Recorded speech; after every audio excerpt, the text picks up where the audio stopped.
All right, an object with a mass of 5 kilograms rests on a plane inclined 30 degrees from the horizon. So there's my 30 degrees, there's my mass of 5 kilograms. That means that it has a force due to gravity going directly downward towards the Earth. What we need to do for this problem, which is going to ask us some different things about the weight of the mass and its acceleration down the incline, we need to break this force due to gravity vector into its components. So I've drawn it a little bit bigger here.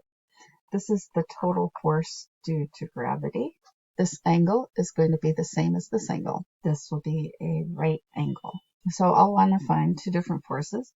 I'll want to find the force that's parallel to the plane and the force that's perpendicular to the plane. So the force that's parallel to the plane, I can use sine of 30, and I know sine of 30 is going to equal my opposite over my hypotenuse. So the force that is due to the weight that's parallel to the incline will equal the force of gravity from gravity times sine of 30. The force of gravity is the total weight, and so that'll be equal to 5 times 9.8 meters per second squared times sine of 30, and we get 24.5 newtons. I do a similar thing for the perpendicular force, but instead of using sine, I'm going to use cosine. Now, the algebra works out the same. I would say cosine 30 is the perpendicular force divided by the force due to the weight of the object. And so multiplying the algebra out, I would get 5 times 9.8 times cosine 30, and that equals 42.4 newtons. So that is the perpendicular part of my weight.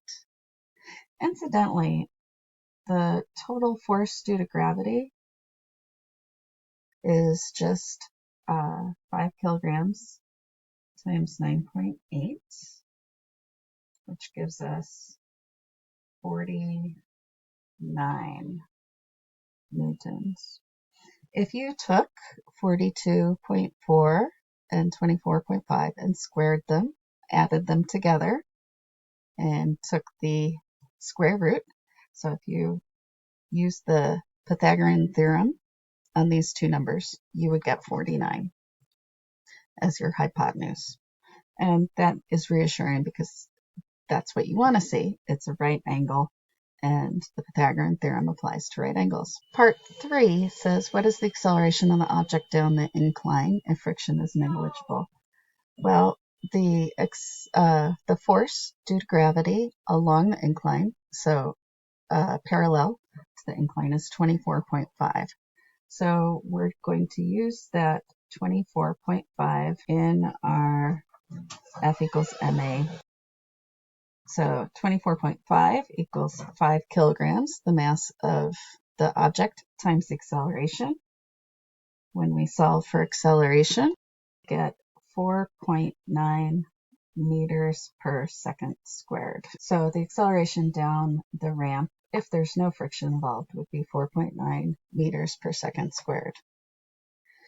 The last part of the problem asks, it says friction is a fact of life. If the static friction exerts on the object is 5 newtons, will the object slide down the incline? So essentially we want to know, is there going to be a net acceleration in the downward direction, released down the incline?